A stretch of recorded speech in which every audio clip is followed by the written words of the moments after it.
2019 nang ilabas ni Honda Motorcycle Philippines ang Honda Supra GT-R 150. And talagang marami rin ang nag-abang ng underbone na to ng mga panahong yon. Kaya lang medyo nahati rin talaga yung opinion ng mga kapwa natin rider, kesyo dapat daw yung Winner X 150 na lang daw yung inilabas. Ganun pa man nahati man ang mga opinion ng mga kapwa nating riders, talagang marami pa rin ang bumili nitong Honda Supra GT-R 150. Dahil bukod sa meron nitong aggressive looks o maangas na datingan, talagang maaasahan natin to araw-araw dahil talagang matipid din kumonsumo ng gasolina.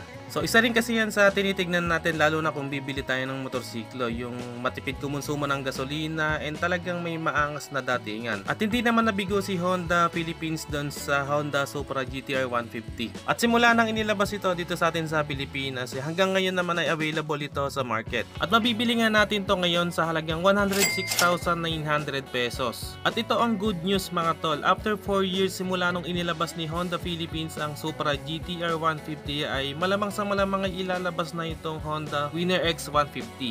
So katunayan yan mga tol, meron kasing nag-upload ng video dito sa social media. So kung mapapansin natin dito mukhang nag-shoot si Honda ng video, no? At ang makikita nating motorsiklo dito ay kahawig nga nitong Winner X 150. And sa malamang ay talagang Honda Winner X 150 na to.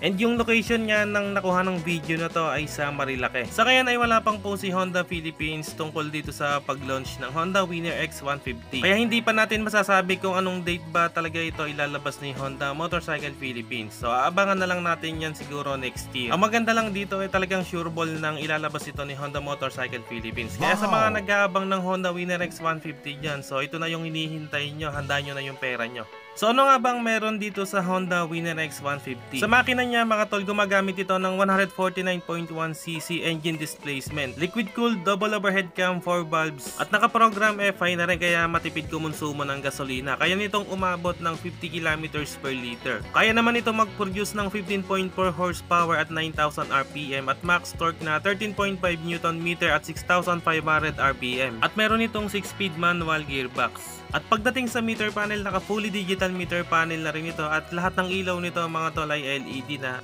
At meron itong version na nakakiles. At equipped din ito ng USB charging port para sa mga mobile gadget. Pagdating sa seat height nito, meron itong sukat na 795mm. So pareho lang to sa Sniper 155 na may 795mm din. Then meron itong ground clearance na 151mm at may timbang na 122 kg. Pagdating naman sa sukat ng tangke nito, meron itong 4.5 liters capacity. At ang version niya pala nito mga tol sa Vietnam, meron itong ABS at non-ABS. So sana lang ilabas ni Honda dito yung may ABS version para solid talaga. So ilan lang yan mga tol sa mga specs na ino-offer nitong Honda Winner X 150. Sa ngayon ay yan lang muna mga tol. So abangan na lang natin yung post ni Honda Motorcycle Philippines kung kailan talaga yung launching ng motorsiklo na to. So talagang magiging kaabang-abang itong underbone ng Honda na to. Hanggang dito na lang muna mga tol. Kung bago ka lang sa channel na to, huwag kalimutang mag-subscribe at paki-on na rin ang notification bell para ma-notify ka pag may bago tayong upload. At meron din tayong Facebook page, paki-like and follow na rin. Maraming salamat mga tol. Always ride safe and God bless.